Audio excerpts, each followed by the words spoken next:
Hi. So the last couple of weeks in tech have seen a flurry of news. First, Google announced its AI assistant, which is an ongoing conversation between you and your phone that sort of understands your world and helps to get things done. And then Apple shocked fans by removing the audio jack of the iPhone 7 phone. Obviously, you can drill a new one in. I don't know if you've seen that video on Facebook. And the last couple of years in museum audio guides has looked a little bit more like this. Obviously, this is an exaggeration. There have been some really interesting projects, for example, the Brooklyn Ask app, the Cooper Hewitt pen, which we were able to try in London at the Design Biennale last month, and MoMA's alternative tours. But for the most part, the mainstream experience is still paying £4 for a predetermined tour where you have no control of your route, the quality of the content is unknown, and then you have to give it back at the end.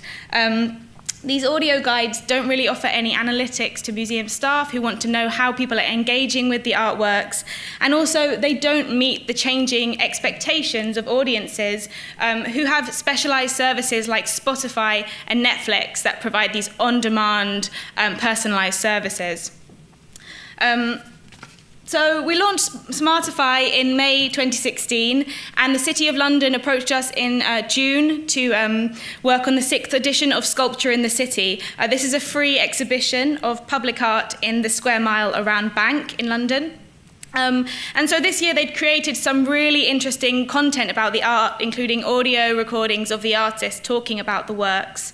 And they wanted people to be able to access this information while actually on site, rather than sort of passively consuming it on their phones, on YouTube and Facebook afterwards or before visiting. And they'd already identified their challenges to us. The first one was other tech options, so how could they unlock the content? So they looked into iBeacons, and they found that they weren't particularly accurate, and also visitors had to keep the Bluetooth on, which obviously drains battery. And they also didn't want to hire beacons to sort of maintain them outside in the public realm. And they also looked at QR codes, but it has similar problems of the QR codes being defaced, or they also required visitors to get really up close to the artworks. So SMARTIFY works by using image recognition and augmented reality technology, and we were able to ensure that audiences could get up close or far away and scan the artworks in different light and weather conditions outdoors.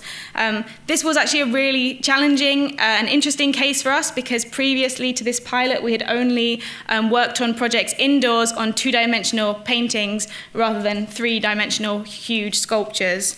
The second challenge was analytics. So obviously this is a challenge for all museums and galleries, but particularly for exhibitions in the public realm, it's really hard to know how people are engaging with the artworks. So they estimate that about 25 visitors engage with the work, and obviously we can only count from the people who are downloading and using the app. Since June, that's been about 6,000. But we can say that of the people who downloaded it, 80% went on to go and view more of the works in the exhibition. And we also generated heat maps to show the sort of most popular artworks and where they were found around the Bank area. We're developing the app all of the time, so we're bringing on more social features and more detailed analytics. So the more that sort of museums and users begin to use it, we'll also be able to create analytics based across museums. My final thought is just that technology is going to continue to be far more smart and more seamlessly integrated into our lives. It's predicted that by 2020, the virtual reality and augmented reality market is going to be worth about £150 billion, and that every single smartphone will have these capabilities already built in. And at the moment, most content creation investment is coming from these huge brands, commercial brands, who are doing advertising. So you can expect that you will do your first flat viewing in virtual reality rather than traipsing around with an estate agent. And you can expect that you will hover your iPhone over an IKEA flat pack and it will show you how it's going to be built. It's my hope that with non-profits and commercial and non-commercial organizations, and we are a social enterprise, a community interest company, that museums will be able to create seamless and really engaging content that is kind of, for the public realm as well. Thank you.